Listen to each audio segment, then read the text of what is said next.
Yeah, I just had a question. You said that earlier that the two tasks that you do, one is sort of figuring out the tracking down the sort of communications of your adversaries, and the other is protecting the communications of officials. Right.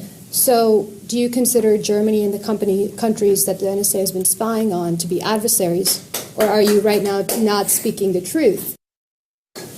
I mean, do you consider Germany, etc., an adversary, these European countries, or are you right now not telling us the truth and lying when you say that actually you simply track you keep focusing on that, but clearly the NSA is doing a lot more than that, as we know. So I'm just asking for a clarification. What our foreign intelligence requirements are. So, I mean, you can define adversary as enemy, and clearly Germany is not our enemy. But would we have foreign national interest from an intelligence perspective on what's going on across the globe? Yeah, we do. I mean, that's our requirements that come to us as an intelligence community organization from the policymakers, from the military, from whoever, are global. So by adversaries, you actually mean anybody and everybody. There's nobody then by your definition that is not an adversary. Is that correct? That is not correct. Who is not an adversary? Well, okay. I can answer your questions, but the reality is... No, I'm just trying to get the clarification because you told us what the two nodes of your work are, but it's not clear to me what that encompasses. And you're being fairly unclear at the moment about what you consider to be an adversary.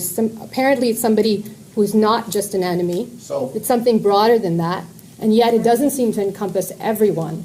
So what is the... So for us, our business is apolitical, okay? Okay. We do not generate the intelligence requirements. Right. They're levied on us, and so if there's a requirement for foreign intelligence concerning this issue or this region or whatever, then that is, if you want to use the word adversary, you can, we might use the word target. That is what we are going after. That is the intelligence target that we are going after because we were given that requirement. Whether it's adversary in a global war on terrorism sense or adversary in terms of national security interests or whatever, that's for policymakers, I guess, to make that determination. But we respond to the requirements that we're given, if that helps. And there's a separation. The language analyst, we work in the SIGINT side of the house. We don't really work on the information assurance side of the house. That's the guy setting up protecting our communication. Yeah, I guess I'm surprised that for language analysts, you're incredibly imprecise with your language, and it just doesn't seem to be clear. So adversary basically is what any of your so-called customers, as you call them, which is also a strange term to use for a government agency, decide. If anybody wants, any part of the government wants something about some country, suddenly they are now internally considered or termed an adversary. I mean, that's what you seem to be saying.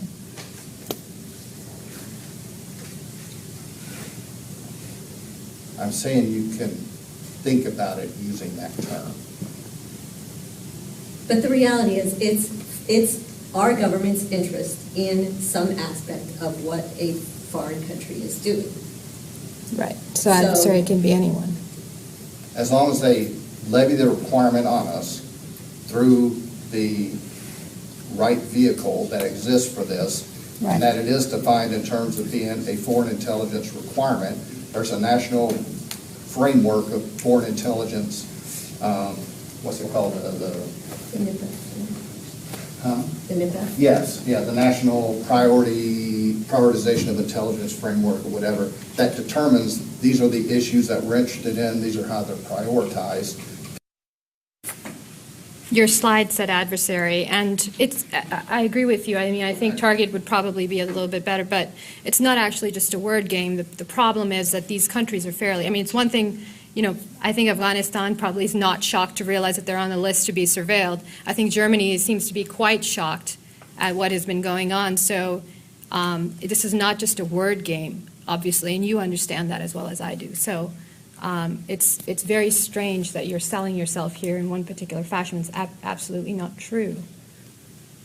I don't think we're selling ourselves in an untrue fashion. Well, this is a recruiting session, and you're telling us things that aren't true. I mean, and, we also know that the NSA took down brochures and fact sheets after the Snowden revelations because those fact sheets also had severe inaccuracies and untruths in them, right? So how are we supposed to believe what you're saying? I have a lifestyle question that you seem to be selling. It sounds more like a colonial expedition. The globe is our playground was the words that you used, the phrasing that you used. And, you seem to be saying that you can do your work, you can analyze said documents for your so-called customers, but then you can go and get drunk and dress up and have fun without thinking of the repercussions that your information that you're analyzing has on the rest of the world. And I also want to know what are the qualifications that one needs to become a whistleblower, because that sounds like a much more interesting job. And I think the Edward Snowdens and the Bradley Mannings and Julian Assanges of the world will prevail ultimately. I'm not sure that. I think the question here is, do you actually think about the ramifications of the work that you do, which is deeply problematic, or do you just dress up in costumes and get drunk? That's why the context, I was talking about reporting information, the intelligence that we get and reporting it in the right context is so important, because the consequences of bad political decisions by our policymakers are something we all suffer from, right?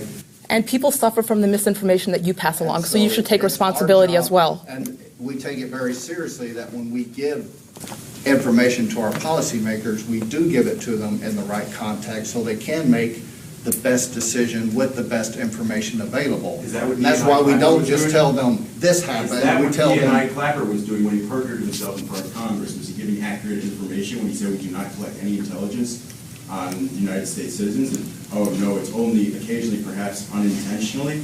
Or was he perjuring himself when he made a statement in front of Congress under oath that he later declared to be erroneous or the least untruthful answer? How do you feel personally having a boss who's comfortable perjuring himself in front of Congress? There is not General Clapper. Oh, well, General Alexander also lied in front of Congress. I don't believe that he did. Well, probably because access to the Guardian is restricted at the Department of Defense computers. And I'm sure that they don't encourage people like you to actually think about these things. Thank God for men like Edward Snowden, who your organization is now part of a manhunt, trying to track down, trying to put in a little hole somewhere for the rest of his life. Thank God they exist. And why are you denigrating anything else done with language? We don't do that. We don't read cultural artifacts, or we don't read poetry or things like that. There are other things to do with language than joining this group, okay? And this job isn't for everybody, and that's part of the reason for coming out here is that academia is a great career. So is this job for liars? Is that what you're saying? Because, clearly you're not able to give us forthright answers. Do you, given the way that the NSA has behaved, given the fact that we have been lied to as Americans, given the fact that fact sheets have been pulled down because they clearly had untruths in them, given the fact that Clapper and Alexander lied to Congress, is that a qualification for being in the NSA? Do you have to be a good liar?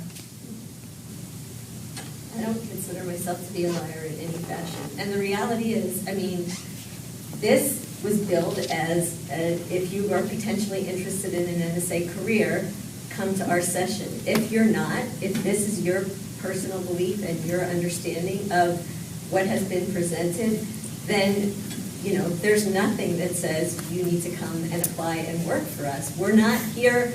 Our role as NSA employees is not to represent NSA, the things that are in the press right now about NSA to the public. That's not our role at all. That's not my area of expertise. I have not read. Right, but you're here recruiting, and so you're selling the organization. So, I'm less interested in what your specialized role is within the NSA. I don't care. The fact is you're here presenting a public face for the NSA, and you're trying to sell the organization to people that are as young as high schoolers and trying to tell us that this is an attractive option in a context in which we clearly know that the NSA has been telling us complete lies. So I'm wondering, is that a qualification? I don't believe the NSA is telling complete lies, and I do believe that, you know, I mean, you can read a lot of different things that are portrayed as fact, and that doesn't make them fact just because they're in newspapers Or intelligence reports? But that's not our purpose here today, and I think, you know, if you're not interested in there are probably people here who are interested in a language career. The trouble is we can't opt out of NSA surveillance, and we don't get answers. So we actually, you know, it's not an option. You're posing it as a choice, like, oh, you know, people who are interested can just sit here, and those of us who are not interested can leave. If I could opt out of NSA surveillance and it was no longer my business, that would be fine. But it is my business because all of us are being surveilled. So we're here. Incorrect. That is not our So that is not our business. That is not what we that do. doesn't seem to be incorrect given the leaks, right? And you are not able, the NSA has not been able to actually put out anything that is convincing contrary to that.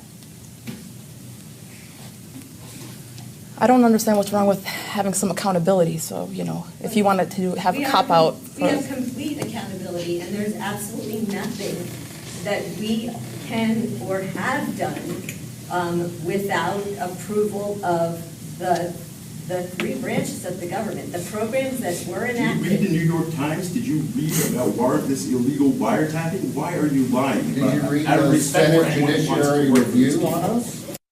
Judiciary Review that said there have only been 50 instances, and they were all documented and done correctly with the FISA court and the system. I would love to read the opinion of the FISA court that said that one of the NSA's program was violating the Fourth Amendment right to mass amounts of Americans, but it's a big old secret, and only people like you who are comfortable not talking to their wives when they get home about what they do all day are able to see the top secret things. They're protecting us from the terrorist threat.